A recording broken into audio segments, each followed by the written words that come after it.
So hello friends, how are you? I think all are fine. Exam के point of view से ये video बहुत ही आपकी important रहने वाली है, क्योंकि इससे 100% श्योर है। अगर 100 की जगह 200% भी कहें तो कोई ज़्यादा नहीं होगा, क्योंकि इनमें से क्वेश्चन ज़रूर पूछा जाता है और हर बार एक दो क्वेश्चन 3-4 भी आ जाते हैं। जब कई बार क्या होता है, बुक्स के नाम आपको मैच करना, किसी थ्योरी के नाम, तो इस तरह से बहुत बार इनसे क्वेश्चन पूछा जाता है और उन्हीं सभी को हम यहाँ पे डिस्कस करेंगे। उससे पहले अगर आप हमारे चैनल पर नए हो तो चैनल को सब्सक्राइब, वीडियो को लाइक और शेयर करना न भूलें, और कोई भी आपकी क्वेरी है तो आप कमेंट सेक्शन में पूछ सकते हो। यहाँ पर हम डिस्कस करेंगे इंपॉर्टेंट बुक्स एंड टर्म, जो कि एग्जाम के पॉइंट ऑफ व्यू से बहुत ही ज़्यादा इंपॉर्टेंट है। फर्स्ट ऑफ ऑल है management by objective. Management by objective किसने दिया था? ये क्या है आपका? पीटर एफ ड्रकर ने दिया था। तो इनका जो मीनिंग है वो हम बाद में क्लियर करेंगे कि होता क्या है मैनेजमेंट बाय ऑब्जेक्टिव, क्या होता है मैनेजमेंट बाय एक्सेप्शन, क्या होता है। फिलहाल हम सिर्फ इसको आप अपने फेयर नोटबुक में ज़रूर लिख लेना, और जब एग्ज़ाम देने जाओ तो एक बार इनको रीड ज़रूर करना।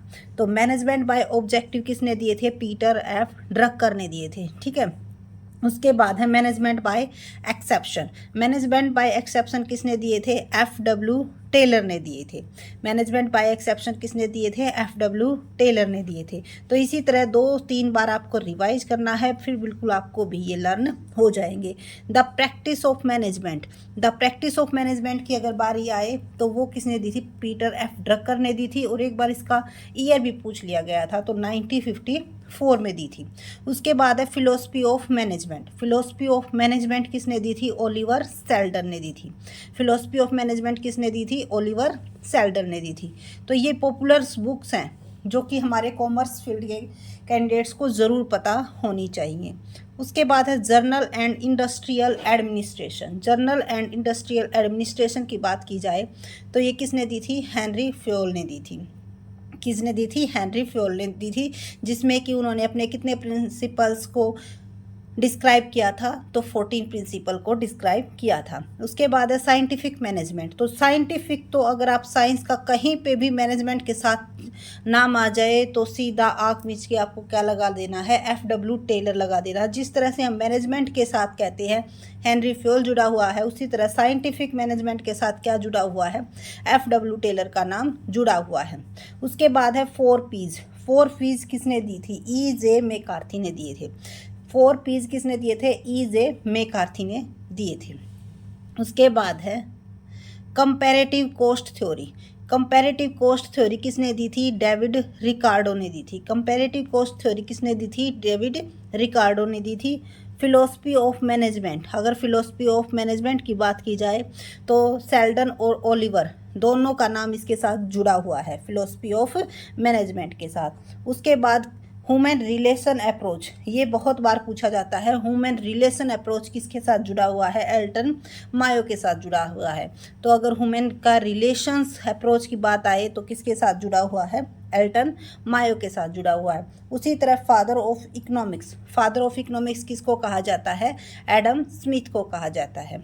इसके बाद करते हैं नेक्स्ट कुछ और इम्पोर्टेंट। सारे के सारे एक एक जो जो इम्पोर्टेंट थे वो आपके लिए निकाल के लेके आए हुए हैं, ताकि कोई भी पॉइंट आपका रह ना जाए। उसके बाद है economic development and social opportunity. ये किसने दिया था? अमर्त्य सेन ने दिया था। अमर्त्य सेन एंड जीन ड्रेजी ने। Economic development and social opportunity. उसके बाद फंक्शनल फोरमैनशिप की बात आए तो वो किसने दी थी? टेलर ने दी थी।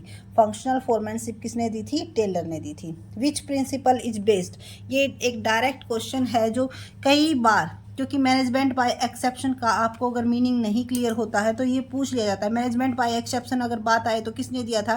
एफ डब्ल्यू टेलर ने दिया था। तो ये प्रिंसिपल क्या कहता है? If you try to control everything you may end up controlling nothing.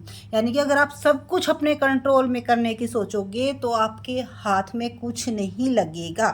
ये क्या है? मैनेजमेंट बाय एक्सेप्शन है। और इसके ऊपर एक एग्जाम्पल भी आप अपने मैनेजमेंट बाय एक्सेप्शन के लिए एक एग्जांपल भी आप अपने हाथ में लेके चल सकते हो। मतलब क्या है कि अगर आप सभी चीज़ों की तैयारी करते रहोगे, साथ साथ आप सोचोगे कि एचपीएससी की भी कर लेते हैं, एसएससी की भी कर लेते हैं, सीईटी के जो निकले हुए हैं उनकी भी कर लेते हैं, तो इस तरह से अगर सभी का, क्योंकि जो अलग अलग क्राइटेरिया में अगर आप जाओगे तो आपको कुछ कोई भी जॉब आपके हाथ नहीं लगेगी। यही एग्जांपल है मैनेजमेंट बाय एक्सेप्शन का।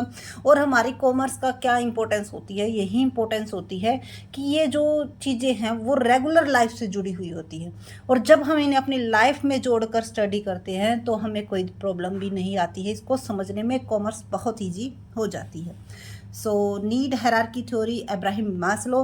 तो नीड हायरार्की थ्योरी की अगर बात कही जाए तो किसने दी थी? अब्राहम मास्लो ने दी थी। इसकी हायरार्की भी पूछी जाती है कि कौन सा स्टेप पहले आता है, कौन सी जो नीड है बाद में आती है। तो उन सब चीज़ों को नेक्स्ट वीडियो में डिस्कस करेंगे। उससे पहले अगर आप हमारे चैनल पर नए हो तो चैनल को सब्सक्राइब, वीडियो को लाइक और शेयर करना न भूलें। Thank you so much.